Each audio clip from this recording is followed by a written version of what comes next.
प्रेमनाथ जी गुरु जी को अलग आदेश, माँ भगवती को अलग आदेश, रांची वाले भैरव बाबा को अलग आदेश। आप सभी को आदेश आदेश। गुरु जब जीवित होते हैं तो देख के नहीं समझ में आता है कि ये एक चमत्कारी पुरुष है, लेकिन मृत्यु के बाद बहुत सारी कहानियां बनने लगती हैं। जैसे हाल में मैंने आपको बताया था कि एक गुरु थे, वो ट्रेन पे जा रहे थे। ट्रेन में मजिस्ट्रेट चेकिंग हो गया, गुरु के पास टिकट नहीं था, उनको उतार दिया गया। फिर ट्रेन बढ़े ही ना। अब ट्रेन ना बढ़े, सब परेशान। तो मजिस्ट्रेट को किसी ने बताया कि आपने वो गुरु को जो उतार दिया वो बहुत बड़े सिद्ध हैं, उनसे आप माफ़ी मांग लोगे तो ट्रेन चलने लगेगी। मजिस्ट्रेट गए, उनसे माफ़ी मांगी। जैसे माफ़ी मांगी और उनको वापस ट्रेन पे चढ़ाया, ट्रेन चलने लगी। अब ये जो कहानी है, ये बहुत सारे गुरुओं के बारे में आप सुनिएगा। हालांकि ये हुआ किसी एक ही गुरु के साथ होगा और मुझे अंदाज है कि किन के साथ ये हुआ था, लेकिन बहुत सारे गुरुओं की कथा में मैंने ये कहानी सुन रखी है। एक कहानी और थी कि अक्कलकोट महाराज के एक शिष्य साईं बाबा के पास आए। उनको अक्कलकोट महाराज दिख रहे थे साईं बाबा की जगह। अब ये कहानी हाल में मैंने किसी और गुरु के बारे में सुनी। चमत्कार जो है, जो दिखाने वाले होते हैं ना, वो चमत्कार दिखाने के लिए नहीं दिखाते हैं, चमत्कार ना बताने के लिए दिखाते हैं। और अघोर चमत्कार का दुनिया है, लेकिन ये चमत्कार अघोरियों के लिए उतना ही मायने रखता है जितना एक पायलट के लिए हवाई जहाज उड़ाना और आम आदमी जो हवाई जहाज को देख के सोचता हो क्या हवाई जहाज है। नाथों का इतिहास रहा है और हिमालय से लेकर के माउंट आबू के रेंज में बहुत सारे ऐसे नाथ बसे जिन्होंने बहुत जबरदस्त चमत्कार दिखाए। शुरू करता हूं आज की कथा। बागनाथ अघोरी जी के बारे में बताने से पहले आपको मैं बताऊंगा अपने दादा गुरु के बारे में, प्रेमनाथ जी के बारे में। प्रेमनाथ जी का कोई स्थान नहीं था, वो घूमते रहते थे। वो बोलते थे अघोरियों का घूमना है, गादी बनाना नहीं है।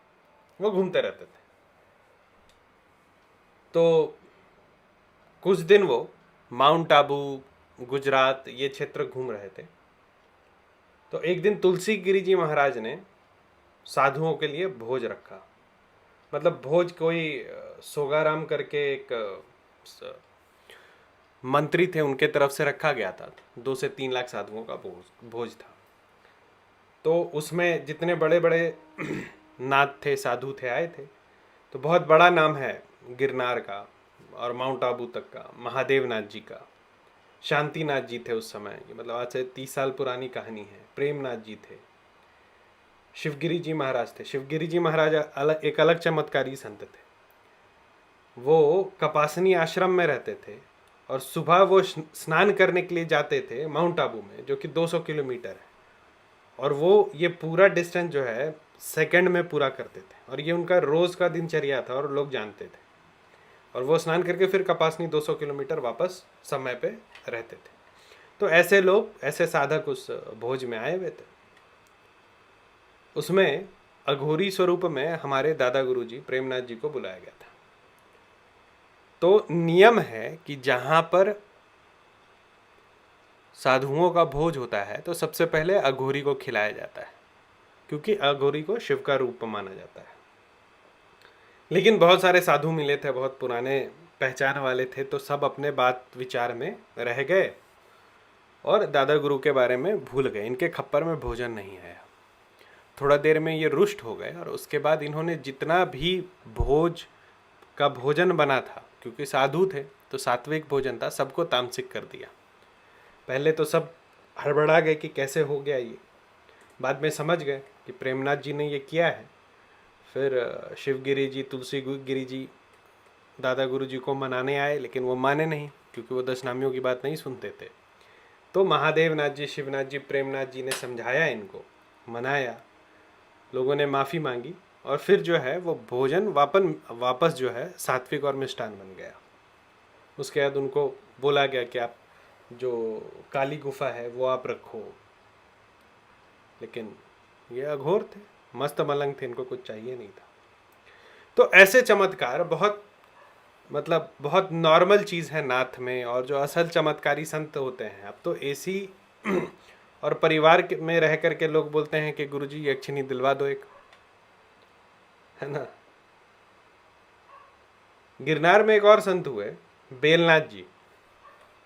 बेलनाथ जी की आप लोगों ने तस्वीर देखी होगी कि वो बाघ रूप में उनका एक तस्वीर है। तो बेलनाथ जी को बेलनाथ बाघनाथ बोला जाता है। क्यों? क्योंकि वो रात में बाघ बन जाते थे और उसके बाद पूरा गिरनार विचरते थे। ठीक है, तो शक्तियां ऐसी होती थी। 3 शक्तियों के बारे में बताया। एक, शिवगिरी जी महाराज जो कि अपने आश्रम से कहीं और चले जाते थे सेकंड भर में।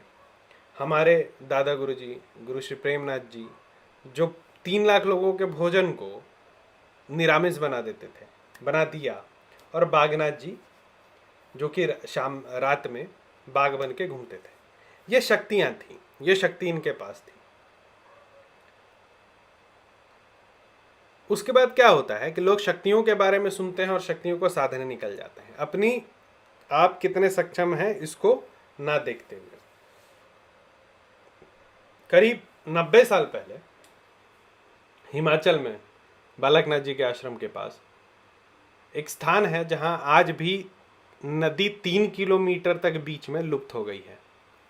मतलब नदी एक जगह आके खत्म होती है, फिर 3 किलोमीटर बाद दूसरी जगह निकलती है। वहां पर एक नाथ जी की हत्या हुई थी। गुरु शिष्य का संबंध था और बहुत सारी कहानियां गुरु शिष्यों में चलती हैं कि गुरु का सम्मान करना चाहिए किसी भी स्थिति में, और इन्होंने बाघ सिद्धि कर रखी थी। तो गुरु की कहानियां होती हैं कि एक गुरु थे, वो पागल हो गए थे, सारे शिष्य छोड़ के चले गए। एक शिष्य बचा जो पागलपन में भी उनको नहीं छोड़ के गया। उनका जो ग्रह दशा ऐसा था कि उनको पागल होना था, ग्रह दशा ठीक हुआ, गुरु ठीक हुए, उसके बाद उस शिष्य को अपनी सारी शक्ति दे दी। शायद ऐसे ही किसी कथा से प्रेरित एक शिष्य एक गुरु के साथ रहता था हिमाचल में, और उसके गुरु को बाघ की शक्ति थी। बाघ की शक्ति थी मतलब वो बाघ अघोरी थे। दिन भर वो इंसान रहते थे, रात में वो बाघ बन के विचरते थे। लेकिन हर एक के बस की बात नहीं होती है कि आप शक्ति को साध के रखो। नाथ जी जब रात में बाघ बनते थे तो वो अपनी अवस्था को नहीं संभाल सकते थे और वो पूरे पशु भाव में आ जाते थे, और धीरे धीरे उस पशु भाव में उन्होंने हत्या शुरू कर दिया। जैसे बेलनाथ बागनाथ जी सिर्फ घूमते थे, हिमाचल वाले नाथ जी ये हत्या करते थे, ये लोगों को मारते थे। पशु भाव था, पशु थे उस समय। इनकी उस शक्ति पर पूरा पूरा संयम, कंट्रोल नहीं हो पाया था। तो जैसे ही इन पर बाघ आता था, ये अपना और सारे शक्तियों को छोड़ देते थे और बाघ इन पे हावी होता था। जो शिष्य था वो लालच में कि जब गुरु के पास इतनी शक्ति है तो मेरे पास भी आ जाएगी, उनके इन सारे कृत्यों को ढकता रहता था। क्षेत्र में बहुत सारी हत्याएं हुई। बागनाथ जी के बारे में लोग जानते थे, कोई कुछ बोल नहीं सकता था। और बागनाथ जी भी खुश थे, शिष्य भी खुश थे कि बहुत ताकतवर गुरु मिले हैं हमें। ताकत किसको पसंद नहीं आता है, और जब ताकत किसी को पसंद आने लगे तो समझ जाना कि वह पथ भ्रष्ट हो रहा है। कृष्ण जी के बारे में जब रश्मि रथी में 3 सर्ग में लिखा गया तो युधिष्ठिर को उन्होंने बोला था, जब नाश मनुज पर छाता है पहले विवेक मर जाता है। जब महाभारत का युद्ध शुरू होना था, तो जब शक्ति का अहंकार होता है ना, तो नाश बहुत नजदीक होता है। ये गुरु शिष्य अपना शक्ति का प्रदर्शन करते थे। शिष्य को भी बहुत घमंड था गुरु पे। एक रात पासा पलटा, गुरु घूमते हुए शिष्य के घर पहुंच गए, बाघ रूप में। इस बार शिष्य घर में था नहीं, वो कहीं साधना कर रहा था।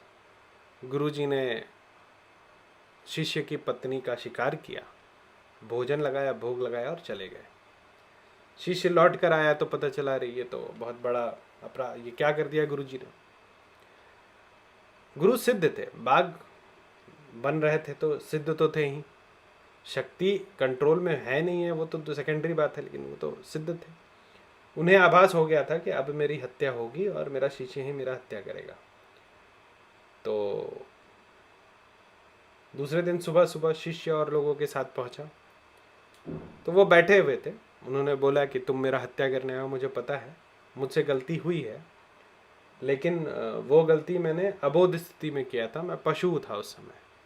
तो मेरा भाव पशु का था, ना गुरु का था, ना अघोरी का था, ना मनुष्य का था, तो तुम मुझे मार दो।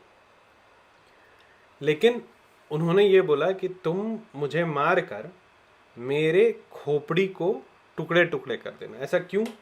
क्योंकि अघोरी की जो भी शक्ति होती है वो उसके खोपड़ी में होती है। तो मैंने आप लोगों को पहले बताया है कि हम लोग जो मुंड रखते हैं वो गुरु का मुंड रखते हैं। जब गुरु का देहवास हो जाता है तो उनका ही मुंड हम लोग रखते हैं, और जो लोग ऐसे मुंड लेके घूमते हैं वो गलत होता है। तो उनके मुंड को बीच उसी नदी के पास उसको चूर दिया गया, वो नदी वहाँ सूख गई। उसके बाद वो मृत्यु के बाद भी उनको मोक्ष नहीं हुआ, वो घूमते रहे। देखो शक्ति का क्या मार होता है।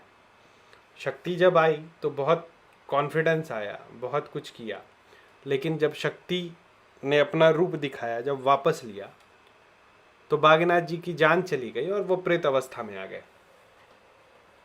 बहुत दिन बाद हमारे गुरुदेव फिर वहाँ पर गए और उनको जो भैरव दंड है उसमें स्थापित किया एक शक्ति के रूप में। भैरव दंड क्या होता है? तो अघोरी एक दंड रखते हैं हाथ में, या अघोर साधक एक दंड रखते हैं। तो हमारे गुरुजी के जो अघोर दंड है, जो भैरव दंड है, उसमें इस अघोरी के प्रेत को स्थापित किया गया और आज भी वो उसी में स्थित है। भैरव दंड देखना है तो रांची वाले भैरव बाबा की जो मूर्ति होती है उसमें साइड में देखना एक कपाल की तरह कपड़े में लपेटा हुआ एक डंडा है, वो मेरा अघोर दंड है, भैरव दंड है। तो वैसे भैरव दंड में उनको स्थापित किया गया और अब वो अनंत काल तक उसी भैरव दंड में रहेंगे। ये उनको शक्ति ने दिया। पहले जितना मज़ा करना था उस शक्ति से उन्होंने कर लिया। शक्ति का पूरा परिणाम जब आना शुरू हुआ तो जितने गलत कृत्य किए थे उन्होंने, वो उनको उस जीवन में तो भोगना ही पड़ा। मरने के बाद आज तक वो इस शक्ति के अभिशाप को भोग रहे हैं। आज भी वो सेवा दे रहे हैं किसी नाथ जी को।